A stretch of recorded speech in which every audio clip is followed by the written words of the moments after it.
उपमुख्यमंत्री एकनाथ शिंदे अधिवेशनाच्या कामकाजापासून अलिप्त राहणार असल्याची चर्चा राजकीय वर्तुळात रंगली। एकनाथ शिंदे यांनी आपल्या 3 खात्यांची माहिती उदय सामंत यांच्याकडे दिल्याची माहिती।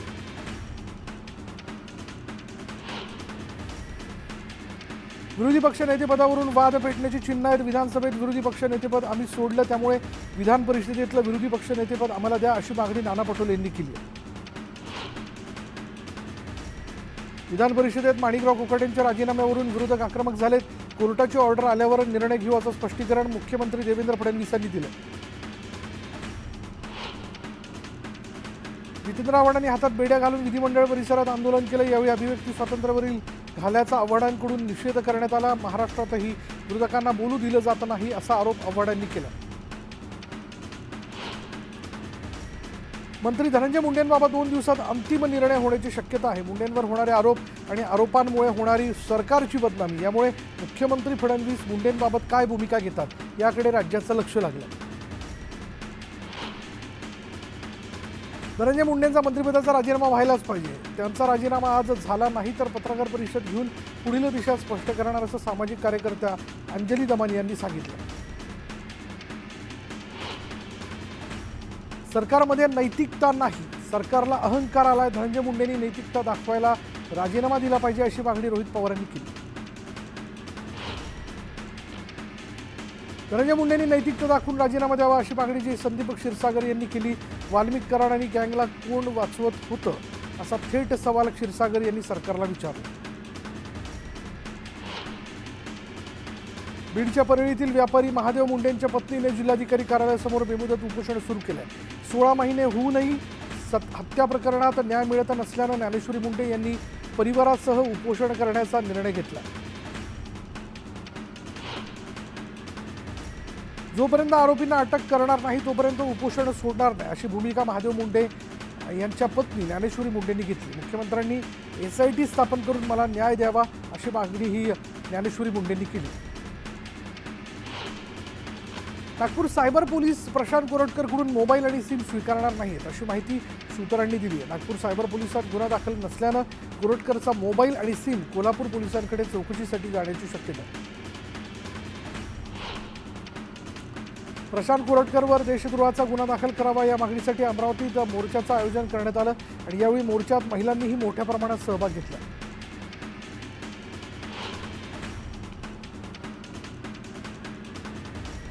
मुक्ताईनगरमध्ये मंत्री रक्षा खडसेंच्या मुलीची छेड काढल्याप्रकरणी 7 आरोपींपैकी पोलिसांनी 4 आरोपींना अटक केली आहे। यातील 1 आरोपी अल्पवयीन असल्याचंही समोर आलं।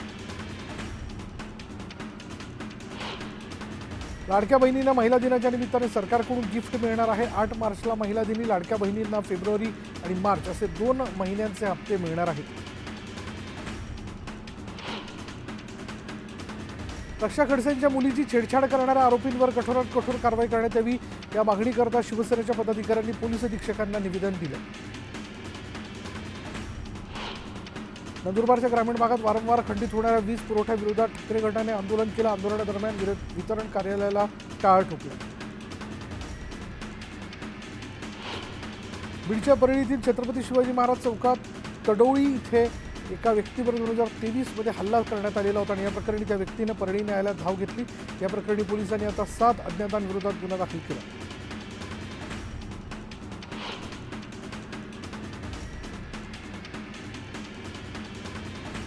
वाशिम शहरातील सायकलपटू नारायण व्यास यांची रेस अक्रॉस इंडिया स्पर्धेसाठी निवड झाली आहे। नारायण व्यास हे गेल्या 10 वर्षांपासून सायकलिंगमध्ये सक्रिय असून त्यांनी याआधी हजारो किलोमीटर सायकल प्रवास पूर्ण केला। जळगाव जिल्ह्यातील रावेर तालुक्यातल्या सावखेडा गावाला भूजल समृद्ध ग्राम अटल योजनेत प्रथम क्रमांकाचा पुरस्कार मिळाला। या पार्श्वभूमीवर सावखेडा इथे गौरव सोहळ्याचं आयोजन करण्यात आलं होतं।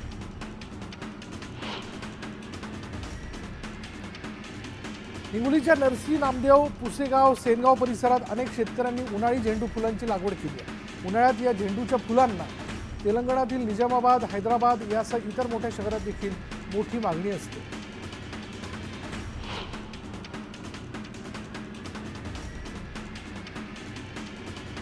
नंदुरबारच्या शहाद्यात बस स्टँड परिसराला अतिक्रमणांनी विळखा घातला होता।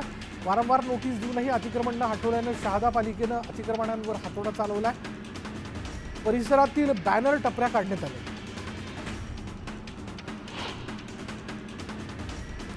शिवसेनेचा प्रचार आणि प्रसार करण्यासह सरकारी योजनांची माहिती जनतेपर्यंत पोहोचवण्यासाठी युवा सेनेची 10 पथकं राज्यात तयार करण्यात आली. यावेळी नंदुरबारमधील छत्रपती शिवाजी महाराज नाट्य मंदिरात युवा सेनेचा मेळावा संपन्न झाला.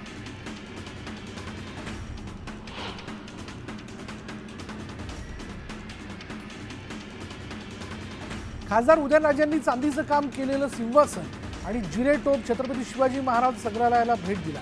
एका पुण्यातील कार्यकर्त्याने उदयनराजे भोसले यांना त्यांच्या वाढदिवसाच्या निमित्ताने हे चांदीपासून बनवलेलं सिंहासन भेट दिलं होतं.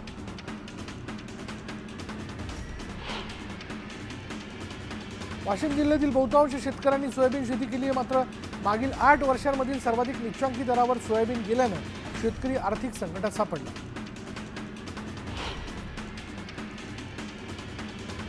नंदुरबारच्या जिल्हाधिकारी मिताली सेठी यांनी तब्बल 12 किलोमीटरची पायपीट करून केला पाणी गाव गाठलेलं आहे आणि यावेळी ग्रामस्थांच्या समस्या जाणून घेतल्या. रस्त्याअभावी पायी गाव गाठणं किती कठीण आहे हे पाहिल्यानंतर त्यांनी रस्त्याचं काम तात्काळ सुरू करण्याची ग्वाही दिली.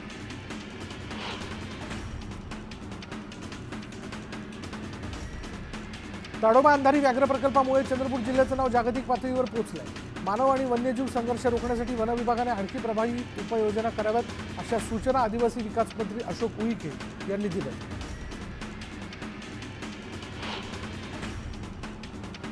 लातूर जिल्ह्यातील अहमदपूर इथे कन्या शाळेतील परीक्षा केंद्रावर इंग्रजीच्या पेपर दरम्यान गोंधळ झाला होता. उर्दू माध्यमाच्या 21 परीक्षार्थ्यांना उर्दू माध्यमातील तृतीय भाषा असलेल्या इंग्रजी पेपर देण्याऐवजी प्रथम भाषेचा इंग्रजीचा पेपर देण्यात आला. त्यामुळे या प्रकरणाची चौकशी होणार आहे. केंद्र सरकारनं कांद्यावर लावलेल्या 20% निर्यात शुल्काचा शेतकऱ्यांना मोठा फटका बसला. यावर्षी कांदा निर्यातीत तब्बल 696 कोटींची घट झाली आहे. त्यामुळे कांद्यावरील निर्यात शुल्क रद्द करावं अशी मागणी शेतकऱ्यांकडून होत आहे.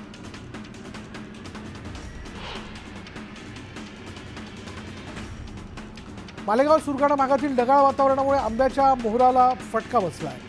झाडावर मोहर चांगला बहरलेला असताना करपा, भुरी, बुरशीजन्य रोगाचा प्रादुर्भाव होऊन फळगळती होऊ लागल्यानं आंबा उत्पादक शेतकरी हवालदिल झाला.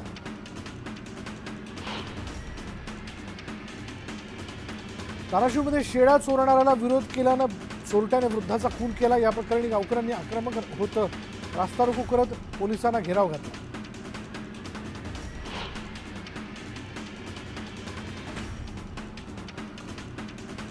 सिंधुदुर्गच्या वेंगुर्ल्याची ग्रामदेवता देवी सातेरी मंदिरात किरणोत्सव सोहळा पार पडला. अनेक भक्तांनी किरणोत्सव सोहळ्याला हजेरी लावली. सिल्लोड शहरासह परिसरात मागील काही दिवसांपासून उन्हाचा पारा वाढताना दिसतोय. त्यामुळे बाजारात माठ विक्रीसाठी दाखल झालेत आणि यावेळी थंडगार पाण्यासाठी सामान्यांची मातीच्या माठाची मागणीची ती वाढली आहे. नाशिकच्या भावनगर दर्ग्यासंदर्भात आज वक्फ बोर्डात सुनावणी होणार आहे. 7 पीर दर्ग्याविरोधात नाशिक महानगरपालिका अशी सुनावणी होणार आहे. यात सखल हिंदू समाजाच्या वतीनं ही हस्तक्षेप याचिका दाखल करण्यात आली.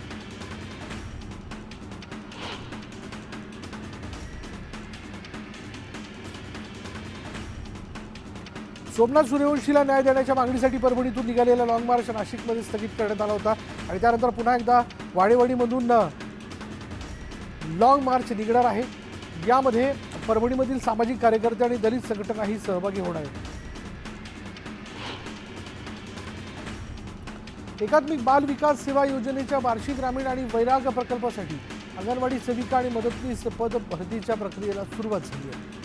अंगणवाडी सेविका पदासाठी 387 जणांनी तर मदतनीस पदासाठी 134 अर्ज दाखल झाले.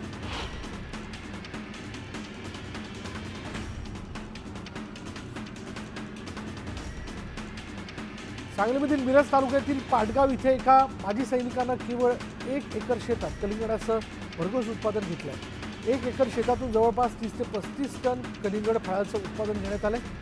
हा प्लॉट पाहण्यासाठी जवळच्या शेतकऱ्यांनी गर्दी केली होती.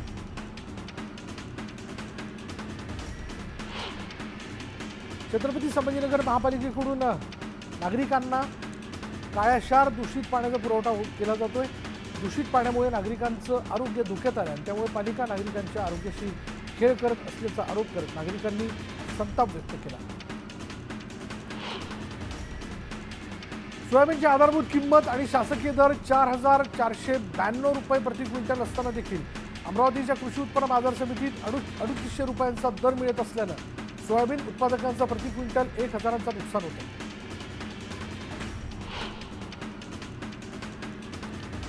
नांदेड आगारातून कर्नाटकला जाणाऱ्या एसटी बस फेऱ्या रद्द करण्यात आलेल्या कुलबर्गी आणि गुलबर्गला जाणाऱ्या बस रद्द करण्यात आल्या. चालक आणि वाहकाच्या सुरक्षेच्या दृष्टीनं हा निर्णय घेण्यात आला.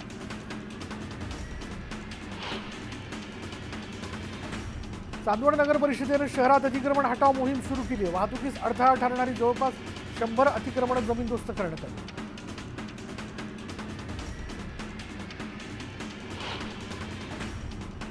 जालना जिल्ह्यातील अंबड तालुक्यातल्या विद्युत ट्रान्सफॉर्मरला अचानक आग लागली. ट्रान्सफॉर्मरजवळ अचानक शॉर्ट सर्किट झाल्यानं आग लागली. यात सुदैवानं जीवितहानी झालेली नाही.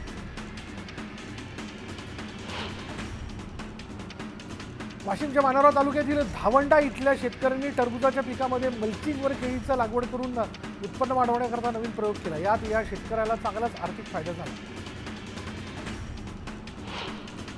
छत्रपती संभाजीनगरातून एकतर्फी प्रेमातून तरुणी आणि तिच्या आईला एका तरुणानं मारहाण केली.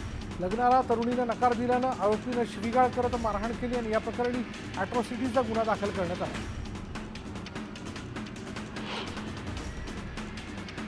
मडी ग्रामस्थांनी मडीच्या यात्रेत मुस्लिम व्यावसायिकांना व्यवसाय करण्यास बंदी घालण्याचा ठराव केलेला होता आणि हा ठराव पंचायत समितीनं रद्द केला. मात्र त्यानंतर नितेश राणेंच्या प्रक्षोभक भाषणामुळे तणाव निर्माण होऊ शकतो.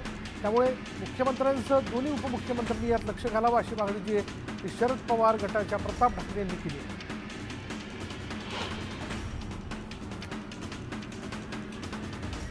मनमाड नांदगावच्या ग्रामीण भागातील गोरगरीब आर्थिक दुर्बल विद्यार्थ्यांची त्यांच्याकडे एसटीचे पास असतानाही कंडक्टरच्या मनमानीमुळे जीव धोक्यात घालून शिक्षण घेण्याची वेळ आली. विद्यार्थ्यांना बसमध्ये चढू देत नसून त्यांना ढकलून दिलं जातं. या प्रकरणी कारवाई करण्याची मागणी जी ती करण्यात येते.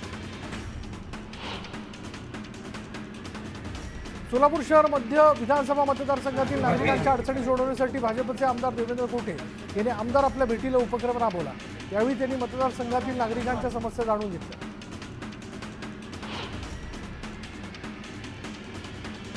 उल्हासनगरमध्ये बौद्ध धर्मीय समाजानं एकत्रित स्वाक्षरी मोहीम राबवली. बुद्धगया मुक्तीसाठी सध्या देशाच्या विविध भागात शांततेत आंदोलन सुरू आहे.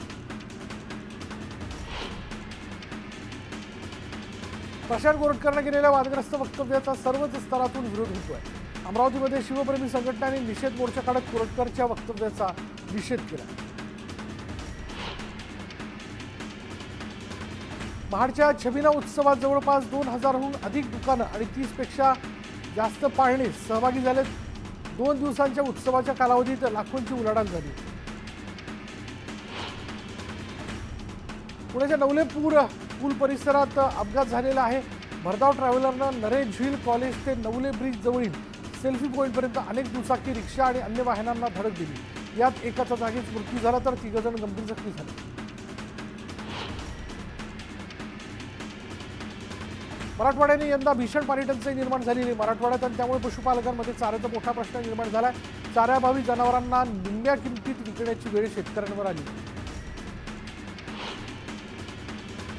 हिमाचल प्रदेशच्या चंबामध्ये हायवेवर दरड कोसळली. चंबा भरमौर मार्ग दरड कोसळल्यानं बंद झाला. हिमाचल प्रदेशात आलेल्या हिमवादळात ITBPचे जवान सुदैवानं बचावले. बर्फाचा डोंगर थेट जवानांचा कॅम्पवर कोसळला. जवानांनी पळून जाऊन आपला जीव वाचवला.